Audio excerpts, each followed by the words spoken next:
E hoje eu quero falar um pouco sobre a glória de Deus. Você já imaginou, você sabe o que é a glória de Deus? Tem pessoas que acham que a glória de Deus é um atributo de Deus. Deus é santo, Deus é justo, Deus é amor, e Deus também tem glória. Mas glória não é um atributo de Deus. Glória é a junção de todos os atributos de Deus, manifestados num único tempo, em um único momento, em um único local. É a plenitude de quem Deus é. Então, quando nós falamos da glória de Deus, nós estamos falando de quem Deus é por completo. É a sua justiça, é a sua santidade, é o seu amor, é a sua bondade, a sua misericórdia, a sua majestade, tudo reunidos e manifestando tudo no mesmo momento, no mesmo local. Em Coríntios, Paulo fala que em parte conhecemos e em parte profetizamos. Mas quando vier o que é perfeito, o que é em parte será aniquilado. Quando Paulo está se referindo que em parte nós conhecemos, é porque nenhum homem na face da terra conseguiu contemplar a glória de Deus por completo. Quando a glória de Deus se manifesta, a gente só vê uma parte.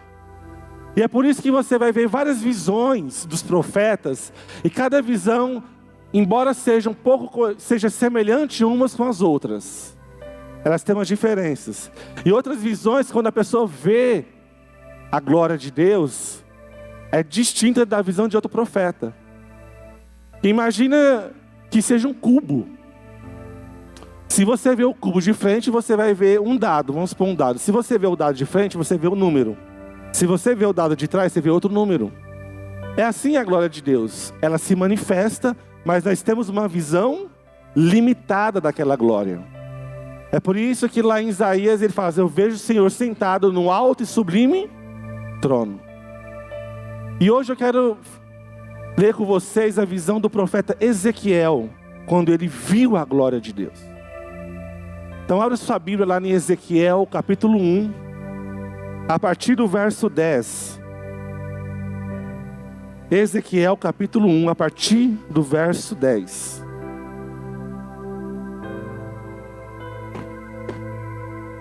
Lembrar os irmãos também que a nossa conferência não encerrou. Amanhã nós temos o culto profético, às 8 horas aqui na igreja.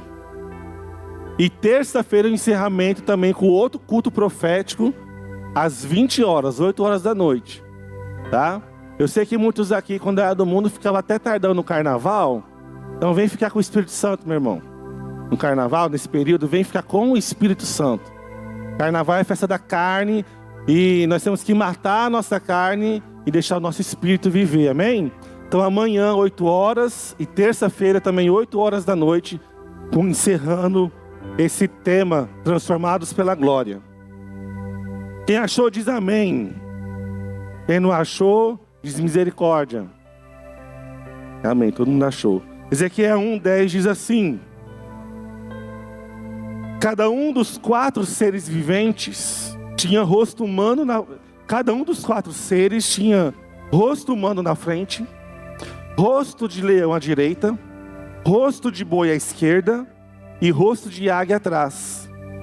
E cada um tinha 2 pares de asas estendidas, e com um par tocava as asas dos seres de cada lado, e com outro par cobria o corpo. E deslocavam-se em qualquer direção que o Espírito indicava, e moviam-se para a frente sem se virar. Os seres vivos eram semelhantes a brasas acesas, ou tochas reluzentes, e relâmpagos pareciam faiscar entre eles.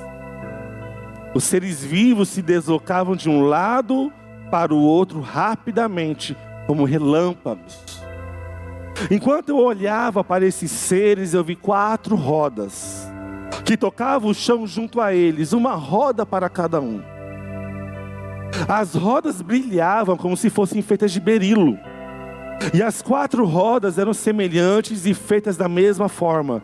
Cada uma tinha dentro dela outra roda que girava na transversal. Os seres podiam se deslocar em qualquer uma das 4 direções, sem se virar enquanto se moviam. Os aros das rodas eram altos e assustadores, cobertos de olhos em todo o redor. E quando os seres vivos se moviam, as rodas se moviam com eles.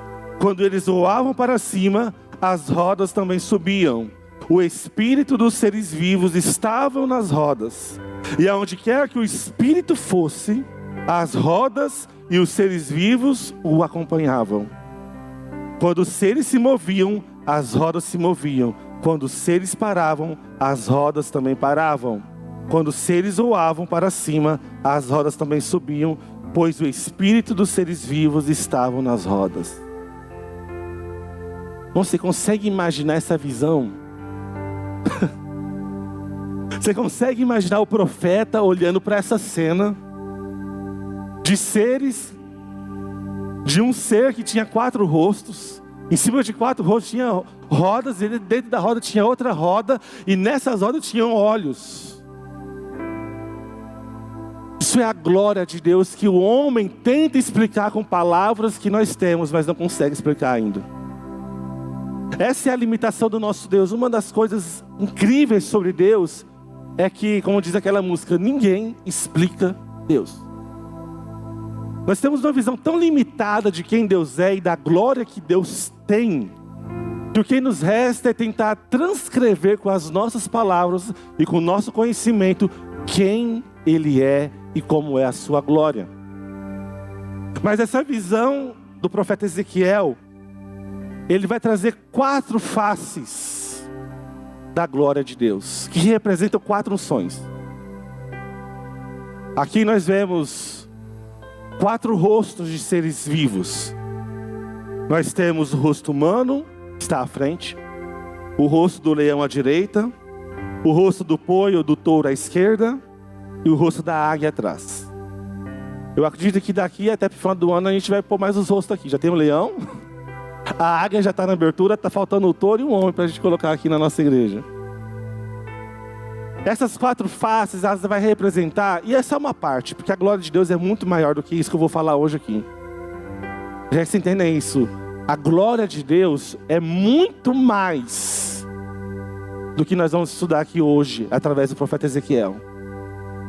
Porque em parte conhecemos e em parte profetizamos. É por isso que diz que ninguém jamais viu a Deus, porque se o homem vê a Deus, ele morre. Se nós contemplarmos a Deus na sua total glória, a gente é destruído. Só vamos conseguir contemplar Deus face a face na eternidade, quando o nosso corpo for o quê? Glorificado. Olha que interessante.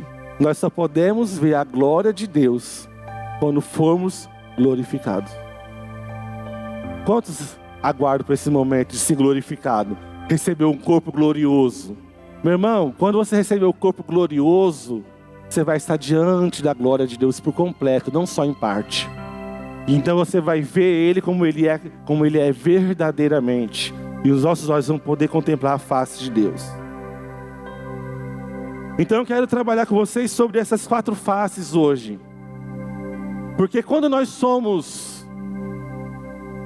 expostos à glória de Deus, e ontem aqui nós aprendemos a construir um ambiente para receber a glória, e quando nós recebemos essa glória, e ali no templo de Salomão, quando a glória de Deus encheu o templo, a Shekinah, encheu de fumaça aquele lugar, e os levitas e sacerdotes não conseguiram ficar em pé e ministrar, eles foram impactados pela glória de Deus. E quando essa glória invade a minha vida, invade a sua vida, invade a nossa igreja, invade a nossa cidade, essas 4 unções são liberadas do céu para mim e para você. Nós temos que buscar elas com toda a força, porque nós somos transformados de glória em glória. Smith Hagsworth, ele diz que nós precisamos estar cheios do Espírito, a ponto de não saber o que é ter um corpo. Qualquer coisa que não seja feita para a glória de Deus não vale a pena. Smith, ele diz que, irmão, se a gente tem que ser tão cheio, ser tão cheio do Espírito Santo a ponto de nós esquecermos de que nós temos um corpo. Nesse sentido, o pastor pregou quinta-feira sobre o jejum. O jejum é um modo de nós dizermos no mundo espiritual de que, olha, eu estou mais preocupado em ser cheio do Espírito Santo. Eu estou mais preocupado com o meu espírito, com a minha alma, do que com o meu corpo. Eu esqueço que eu tenho um corpo, porque agora eu quero ser cheio do Espírito Santo de Deus. E para que isso aconteça, irmão, nós temos que receber essa liberação do céu. E eu creio que nessa noite os céus estão liberando essas unções sobre nossa vida, sobre a nossa igreja, sobre a minha vida e sobre a sua vida. E a primeira unção é a unção da face do leão. O leão, ele representa poder e autoridade para governo. O evangelho de Mateus, e aqui a gente vai fazer uma correlação dos evangelhos, que cada evangelho ele foca em um aspecto de Jesus e revela Jesus de um jeito. Em Mateus ele vai revelar Jesus como rei, o leão da tribo de Judá, o filho de Davi e o sacerdote da ordem segundo Melquisedeque. Isso fala sobre autoridade, identidade, governo. O leão, como que a gente conhece o leão? Como rei da selva. A autoridade, a unção do leão, ela nos investe de autoridade, de poder, de governo sobre nós mesmos, sobre nossa casa, sobre nossa família, sobre o povo. É a autoridade e governo que Deus veio nos devolver. Porque quando o homem peca, lá no Éden, ele dá a autoridade da terra para o diabo. Quando Deus constrói a humanidade, constrói o nosso mundo, forma o homem, e ele chama Adão e fala assim: Adão, domine você sobre toda a terra, e sobre todos os animais você tem domínio. Então a autoridade sobre a terra foi dada para o homem, e o homem, quando ele peca, ele passa essa autoridade para quem? Para Lúcifer, para o diabo. É por isso que quando Jesus está no deserto para ser tentado pelo diabo, ele fala assim: ó, se você quiser, eu posso te dar todos os reinos, porque eles me pertencem. É meu e eu posso te dar. Porque até aquele momento, a terra estava sob o domínio de Satanás. Mas quando Jesus morreu, meu irmão, ele foi até o Hades e tomou a chave das mãos do inferno. E agora é essa autoridade que Deus está dando para a igreja. Essa unção de leão, de autoridade de governo, meu irmão. Você tem que receber essa unção da parte de Deus. A glória de Deus da sua vida precisa restituir em você a sua autoridade, o seu poder e o seu governo. É isso que a glória de Deus faz. Quando a gente vê a glória de Deus, nós somos direcionados a viver a nossa identidade. Irmão, quantos crentes, filhos de Deus, estão vivendo uma vida miserável, fisicamente, emocionalmente, espiritualmente. Pessoas que ainda não entenderam que são filhos e filhas de Deus e não conseguem se apossar da sua identidade em Deus. Vivem escravas do pecado ainda, escravas dos vícios, escravas das circunstâncias, dos problemas. Meu irmão, Deus tem feito os nossos pés para andar em lugares altos. Você foi chamado para andar em lugares altos dessa terra, para comer o melhor que essa terra dá. Você precisa contemplar a glória de Deus e entender que você é filho amado de Deus. E agora, filho de Deus, tem autoridade em Cristo Jesus. Governo, força. Quando há um alinhamento entre céus e terra, os dons de Deus são liberados. E quando é que há esse alinhamento entre céus e terra? Quando nós tomamos posse dessa face, dessa unção de leão sobre a nossa vida. desse governo que muitas vezes a gente passou para outras pessoas, para o inimigo. Mas eu profetizo essa noite, meu irmão, que nesta noite você vai tomar toda a autoridade que você deu para outra pessoa, você vai tomar, e você vai começar a viver os melhores dias da sua vida nessa terra.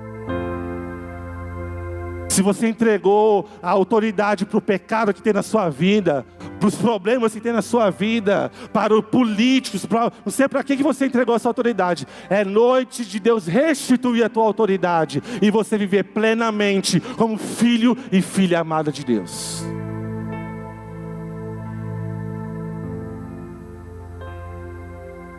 Pessoas que vivem prisioneiras, que se sentem incapazes.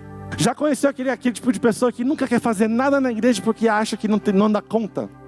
Eu não consigo, eu não sei, eu não vai. A pessoa só vem na igreja, senta no banco, vai e volta. É uma ameba espiritual. Perdão pela palavra, pelo termo, mas é. Pessoas que não são ativas no reino de Deus, mas é porque ainda estão escravizadas por fortalezas mentais, crenças limitantes que a impede de assumir a autoridade, o governo, o domínio e o poder que Jesus conquistou na cruz. Pessoas incapazes, que se acham incapazes. Meu irmão, eu vou te falar uma coisa, é o chamadas improváveis. E Deus ama usar improváveis. Aquela pessoa que você não dá nada, meu irmão, é essa que Deus levanta. Porque a palavra de Deus diz que Ele usa as coisas loucas do mundo para confundir as sábias. É na nossa improbabilidade que Deus faz o impossível acontecer. Eu quero que você guarde isso na sua vida. É na nossa improbabilidade que Deus faz o impossível acontecer. Eu estou lendo o livro de Êxodo. E é interessante quando Deus vai chamar Moisés. É muito interessante. Deus fala, ele vê a sarça ardente e está pegando fogo e a sarça não se consome. E Deus fala, ele ouve Deus. E ele começa a dar desculpas para Deus. E Deus ainda insiste umas 3 vezes. Não, vão, cara, vão não. E ele, não, até que Deus, então tá, você vai, mas você também vai com seu irmão, Arão. É muito interessante 2 coisas. Primeiro, Moisés não viveu tudo que Deus tinha para ele viver. Sabia disso? Porque se você for olhar no texto bíblico em Êxodo, não foi Moisés que falou com o faraó, foi Arão. Deus falava com Moisés, Moisés falava com Arão e Arão falava com o faraó. As nossas crenças limitantes, quando nós não tomamos posse dessa unção que vem da glória de Deus para a minha e para a sua vida, nós deixamos de viver a plenitude do propósito de Deus sobre a nossa vida. As nossas desculpas limitam as nossas ações e impede que o propósito de Deus seja vivido de forma plena, de forma completa. Meu irmão, pare de dar desculpa para Deus. Crente que está desculpa, está faltando mais oração, mais jejum, mais busca, mais glória, mais espírito. Para de dar desculpa e começa a dar soluções. Pare de dar desculpas para Deus e comece a apresentar soluções. Faz que nem Isaías. Quando Isaías olhou para o trono de Deus, ele diz aqui: eis-me aqui, Senhor, pode me enviar. Isso mostra, Marcos, que a gente pode dar várias respostas para Deus. Moisés viu a glória de Deus e ele falou assim: não quero ir porque eu não consigo. Isaías vê a glória de Deus e ele disse: olha, eu sou pecador, estou no meio de um povo pecador. E Deus cura ele, tira o pecado e diz: agora você pode me enviar. E olha que Deus nem chamou Isaías. Se você ler o texto de Isaías, Deus começa a falar assim: olha, pois é, né? Precisa de alguém aí para falar. Deus começa a dar uma indireta. E Isaías falou assim: eis-me aqui, envia-me a mim. Porque Isaías entendeu a sua autoridade dada por Deus.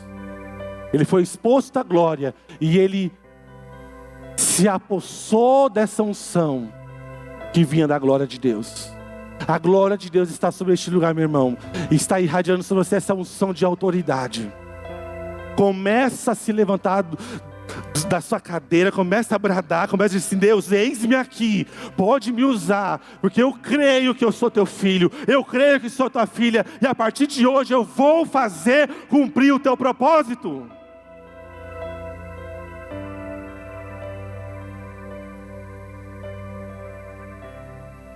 A segunda unção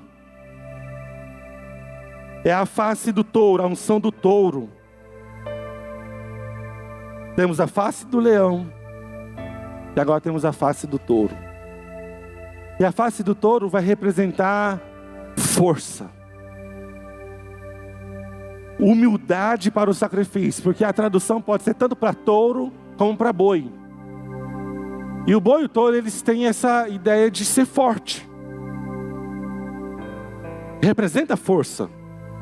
Enquanto o leão representa domínio, autoridade, governo, o touro representa força e humildade. Mas Alisson, como que representa força e humildade? Porque no mesmo tempo que o touro é forte, ele também era oferecido como sacrifício em adoração a Deus. E não há nada mais que representa a humildade do que o sacrifício. Em Filipenses nós lemos o cântico de Paulo sobre a humildade de Cristo. E mesmo sendo Deus, se humilhou, se fez homem e se humilhou e morreu por nós naquela cruz. A humildade revela o nosso sacrifício. E a força, Alisson, precisa ser forte para ser humilde. Pessoas fracas não têm humildade. Pessoas de caráter fraco não têm humildade.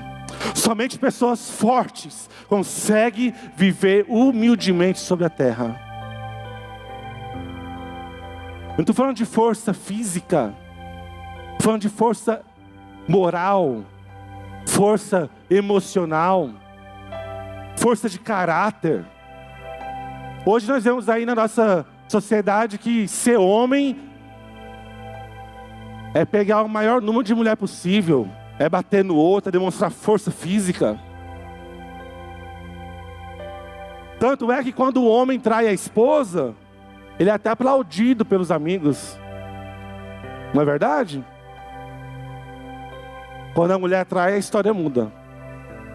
Não presta. É vagabunda. O homem não é porque ele é bom, é o bonzão. Não, meu irmão. Quando Deus fala de força para o homem, é força de caráter, de moral, moral espiritual, força espiritual de caráter. Um homem que é casado com a mesma mulher a vida inteira. Um homem que não negocia, que não mente no negócio, que não engana, que não empresta juros, que não sonega impostos. Homem de caráter, homens e mulheres de caráter. É isso que a unção da glória traz para nós. Ela transforma e resgata o nosso caráter em Deus. E somente esse tipo de pessoa consegue viver uma verdadeira humildade.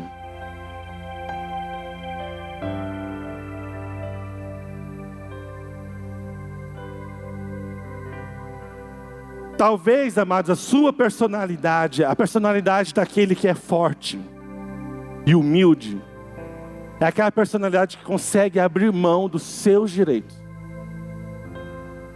Jesus, ele morreu por nós, sem ter pecado nenhum.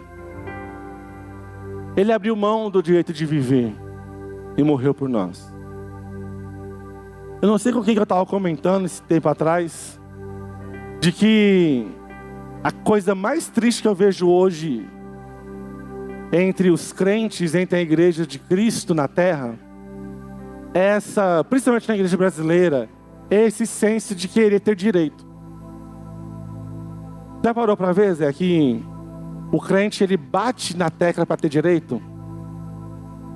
Se ele faz uma compra e o produto vem errado, ele vai lá e arma um barraco na loja, porque é meu direito. E você pode olhar aí no comércio, quem mais dá trabalho no comércio, infelizmente são os crentes, porque eles acham que tem direito, porque é meu direito, porque eu posso, porque está na lei. Meu irmão, estava na lei que Jesus não podia morrer, ele morreu.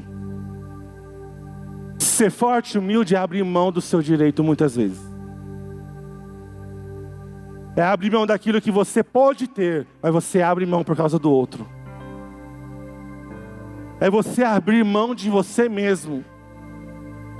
É você dar outra face. É quando você for injuriado, você tratar bem. É você fazer doação. É ser generoso. É ser honrado. Você entrega os seus bens sem esperar receber de volta. Um crente empresta uma coisa para o outro. E aí tem um sendo que cobra juros. Desobedecendo e pecando contra Deus. E a palavra de Deus diz que quando a gente empresta sem querer receber de volta. E parece que isso no mundo de hoje é tão difícil. Não é verdade? Porque a gente não está conseguindo, irmão, receber essa unção da glória de Deus. A gente quer vir para os cultos. A gente quer ser exposto à glória de Deus e sair daqui sapateando. Mas o que mais Deus quer fazer em você é derramar essa unção do touro para você ser forte e humilde, transformar o seu caráter, a sua moral e a sua espiritualidade.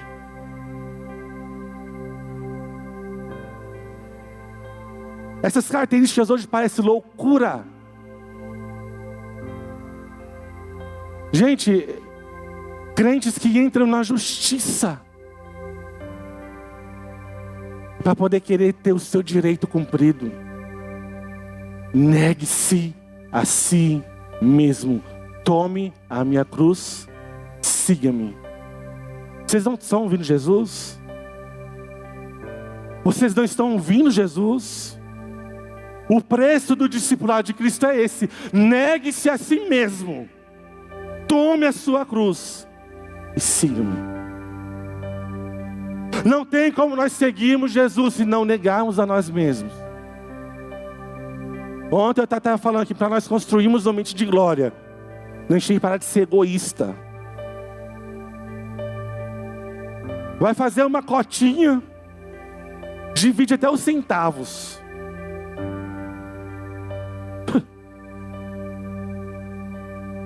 Vai trazer o dízimo, a pessoa ganha, ela calcula o dízimo até dos centavos, para dar exatamente os 10%. Meu irmão, seja generoso. Seja generoso. Abre mão de você mesmo, das suas vontades. É um chamado, a unção do touro é um chamado para renúncia. Renuncie-se. Negue-se. E deixe a glória de Deus habitar e fazer morada na sua vida. Pessoas que mergulharam no ativismo religioso. Porque eu estou fazendo para Deus. Não, você está fazendo para você mesmo, irmão. Seja verdadeiro, seja sincero. Não é porque você está na igreja, fazendo alguma coisa na igreja, você está fazendo para Deus. Porque Deus não julga o que você faz, mas a intenção com que você faz. Não é o simples fazer para Deus, mas é o porquê eu estou fazendo para Deus. É isso que vale para Deus. E o ativismo religioso, ele é oposto à unção do touro. Porque o ativismo religioso, quando nós fazemos as coisas pensando em nós mesmos, gera orgulho, egocentrismo. E isso vai bater de frente com a unção da glória de Deus, com a face do touro. Porque nós somos entregues à morte todos os dias. Olha só o que a palavra de Deus diz. Nós somos entregues à morte todo dia. Meu irmão, se você não está disposto a morrer, você nunca vai viver de verdade. Só vai viver de verdade quem aprender a morrer. Eu vou repetir, só vai viver de verdade quem aprender a morrer. O que a palavra de Deus diz? Aquele que busca ganhar a sua vida, vai perder. Mas aquele que perde a sua vida por amor de mim, vai ganhar a sua vida. A nossa vida não está em nós mesmos, mas está na pessoa de Cristo Jesus. E a unção do touro vai resgatar isso. Termos a mesma semelhança de Jesus. Filipenses diz, tem de vós o mesmo sentimento que houve em Cristo Jesus. Que mesmo sendo Deus, não quis ser igual a Deus, mas se tornou homem. E se humilhou até a morte. Amém? Eu quero liberar isso para você essa noite. Que essa glória de Deus vai entrar dentro de você, vai transformar você por dentro. Você vai aprender de que não é sobre você, não é o que você quer, mas é sobre Ele. É a sua vida sendo transformada, o seu caráter, o teu espírito, a tua alma sendo transformada para a glória dEle.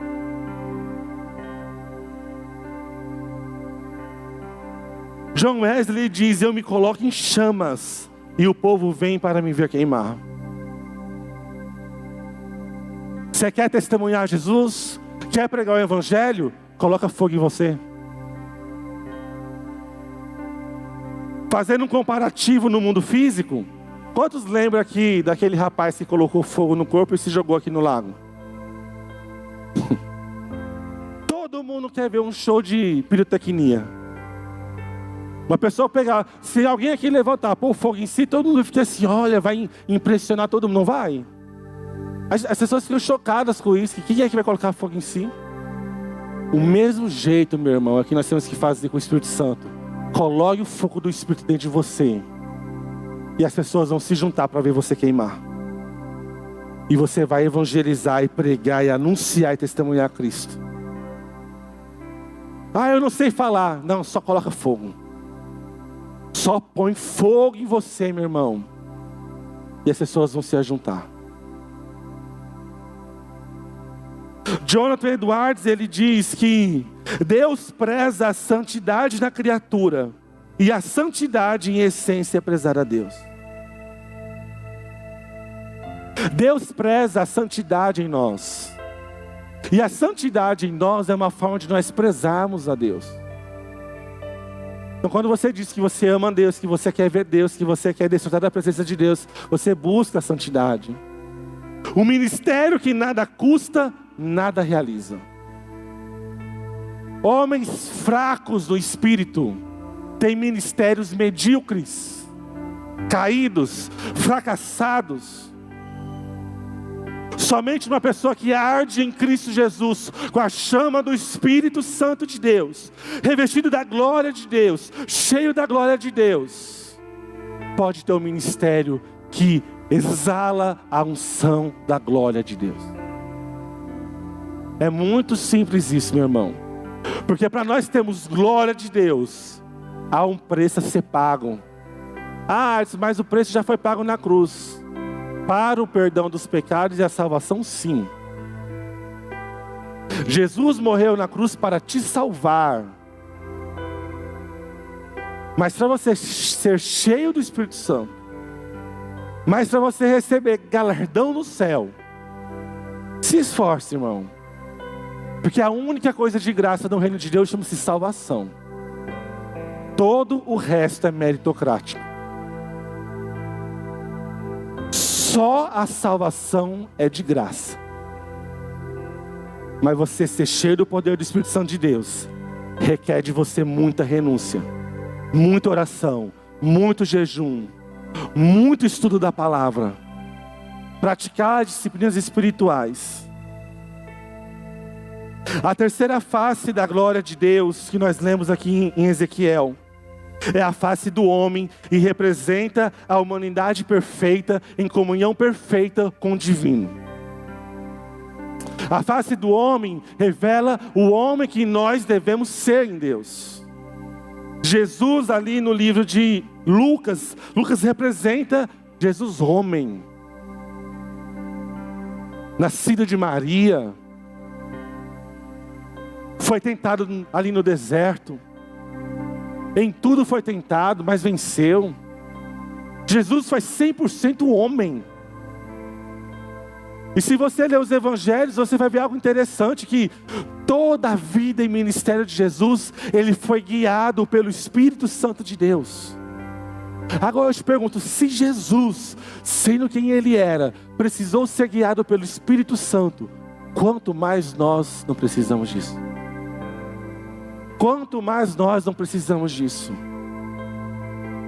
Aqui vai falar sobre nós temos um relacionamento cristalino, uma unção que flui da glória do trono de Deus, restaurando as nossas relações.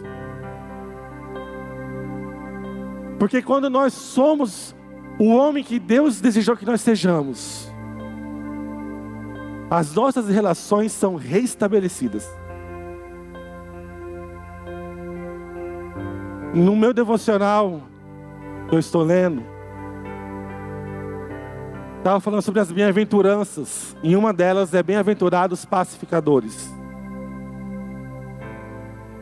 E muitas vezes nós temos uma ideia de que esse texto, bem-aventurados pacificadores, fala daqueles que promovem a paz entre uns e outros, entre nós seres humanos, e não é. Ali fala sobre restabelecer a paz com Deus, o shalom, que os judeus se cumprimentam, shalom, Shabbat Shalom.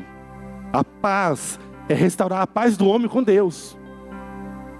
Então, bem-aventurado o homem que restabelece a paz do homem com Deus. Então é óbvio que quando o homem tem paz com Deus, ele vai ter paz com os outros. E é isso que representa essa unção do homem. Quando nós tomamos posse da unção do leão, da unção do touro, agora nós somos liberados para receber essa unção do homem. Porque a nossa paz com Deus foi restabelecida e agora nós podemos ter paz com os outros. Porque uma paz com os outros, sem uma paz com Deus, chama-se permissividade, passividade, passar a mão no pecado alheio. Jesus diz: eu não vim trazer paz, mas espada. Me explique isso. Porque a paz, Jesus não veio trazer paz entre os homens, ele veio trazer paz dos homens com Deus. E quando isso é restaurado, meu irmão, a paz entre os homens acontece. Você pode bater a tecla. As guerras que existem no mundo são nações que estão distantes demais de Deus. Olha os países onde tem conflito. Quem é que caça briga com o outro? Nações que negam Deus. Nações que lutam contra Deus. Nações que proíbem a pregação do Evangelho de Deus. Nações que não têm paz com Deus, também não têm paz com outros lugares. Se você não tem paz com Deus, você não vai ter paz com os outros. Restabelecer relacionamentos de pais e filhos, reconectar irmãos, reconectar amigos, a glória que flui do trono de Deus, essa unção do homem, restabelece a nossa humanidade. Tem gente que se converte e aí acha que ele quer viver no mundo flutuando. E teve um grupo desse na Bíblia. Eles se isolaram, ficou lá só orando, esperando Jesus voltar. Paulo falou o quê? Se você não trabalha, então não come. E tem pessoas que só querem viver no mundo espiritual, mas não colocam o pé na terra. Se desconectou da terra. Meu irmão, tem muito homem, pastores, líderes que querem ser divinizados. Enquanto Deus, o divino, se tornou homem. Para mostrar que o propósito de Deus para nós é sermos homens, mas homens segundo a vontade de Deus. Amém? Os homens que movem o mundo são aqueles que não se deixam mover pelo mundo, segundo o mundo. Os homens que mudam o mundo são homens que não se deixam se mover pelo mundo. Porque se você está no mundo seguindo, deixa a onda me levar, né? Deixa a vida me levar, né? Deixa a vida me levar, a vida leva eu. Quem está seguindo o bonde, meu irmão, nunca vai mudar o mundo. O mundo é transformado por homens e mulheres de Deus, que não se deixam se mover pelo mundo. Pessoas que estão fora daquela situação. Pessoas que não se colocam mais naquela situação. E a última face, a face da águia, representa a divindade, o mover sobrenatural, a visão, o fogo. A águia, ela tem uma visão que vai muito além do que os outros animais podem ver. O que está faltando muito na nossa vida é uma visão mais longe. Sabe, a gente está olhando muito hoje, amanhã.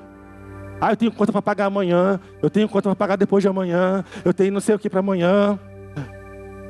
E você está tão bitolado com a terra, com as coisas da terra, que você não abre o olho para o ambiente espiritual. A unção da águia que vem da glória de Deus renova as nossas forças e nos faz entrar no sobrenatural. Essa unção da águia tira você dessa percepção terrena e começa a te mover em lugares sobrenaturais. E eu profetizo sobre você essa noite, meu irmão e minha irmã, que Deus vai te mover em lugares sobrenaturais. A glória de Deus vai ser tão grande na sua vida que você vai ser movido para outros lugares do Espírito. E Deus vai te dar uma visão, visões além do que você pode imaginar. É isso que a glória de Deus faz sobre mim e sobre você. Uma visão do céu, uma visão celestial. E quem tem visão do futuro consegue se planejar. Quer fazer planejamento, meu irmão? Pergunta para Deus, vá para Deus. Seja cheio da glória de Deus e Deus vai te mostrar o futuro. Aí você pode planejar.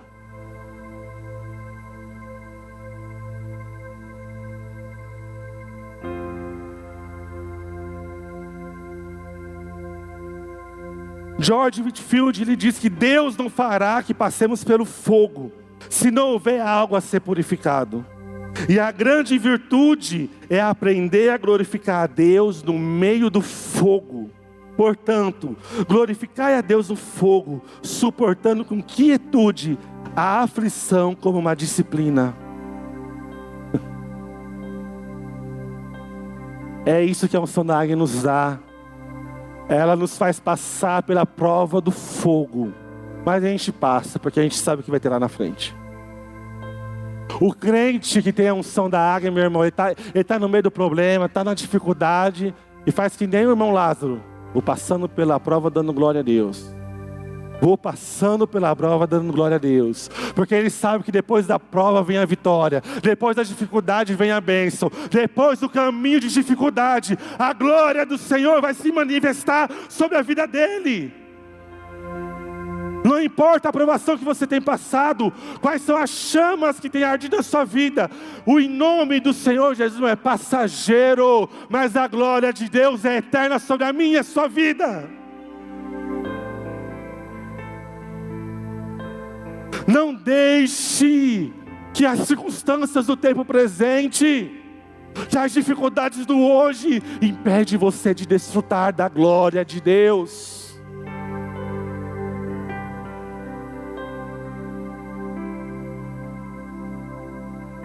John Piper, ele diz, é impressionante como muitas pessoas se consideram cristãs, mas não consultam a Deus sobre o que fazer. É vergonhoso uma pessoa que se diz cristã. Eu sou crente, sou cristão, eu sirvo a Deus, eu adoro a Deus, mas tudo que faz na vida não pede um conselho para Deus. Não conversa com Deus sobre os seus planos, sobre sua casa, sobre sua família, sobre o seu trabalho, sobre o seu ministério. Tomam suas próprias decisões baseadas nos seus pensamentos, no seu conhecimento, nas circunstâncias, na sociedade, na política, mas não consultam a Deus. E aí quando passa pelo fogo, caem. São destruídos, por quê? Porque estavam vendo eles mesmos, estavam vendo as circunstâncias, estavam vendo o mundo, mas não estavam vendo a glória de Deus. Não tem visão de águia, tem visão de rato.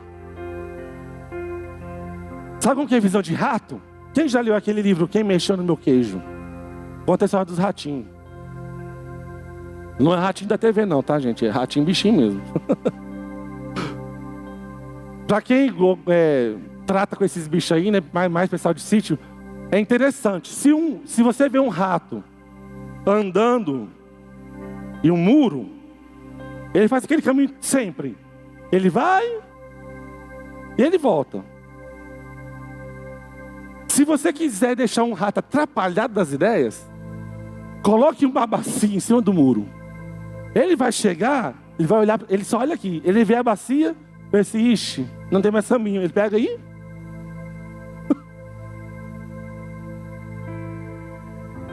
Tem crente que tem visão de rato. Vê a primeira dificuldade e volta para trás. Vê a primeira barreira, já retrocede.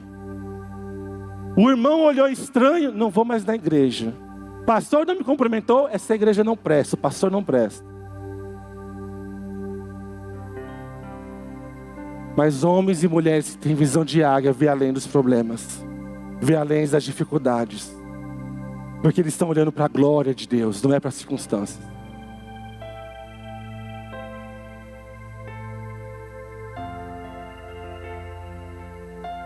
Dons e talentos são dados pelo Senhor, mas caráter e integridade é a nossa resposta de fé a Deus.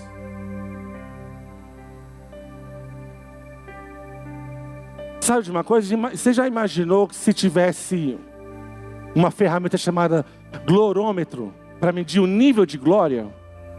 Vamos supor que exista o glorômetro, né? Que nem, não sei se tem, tipo um termômetro que mede o nível de glória. Já pensou se Deus colocasse esse glorômetro em você para medir o nível de glória que tem dentro de você? Como seria a sua medida? Na igreja primitiva, na era dos apóstolos, o nível de glória era tão alto, meu irmão. Era tão alto o nível de glória, que quando Ananias e Safira vieram e mentiram, eles morreram. Por que você acha que não acontece mais tantos milagres, tantos sinais, tantas maravilhas no meio do povo de Deus? Porque o nível de glória está baixo. É um ou outro que tem um nível de glória alto, mas a congregação tem um nível de glória baixo. Porque ninguém está buscando mais a glória de Deus, está buscando os seus próprios interesses. Vem para a igreja para receber bênção. Vem para os cultos para receber algo e não para oferecer a Deus. E não para ser irradiado pela glória de Deus. Qual é o seu nível de glória?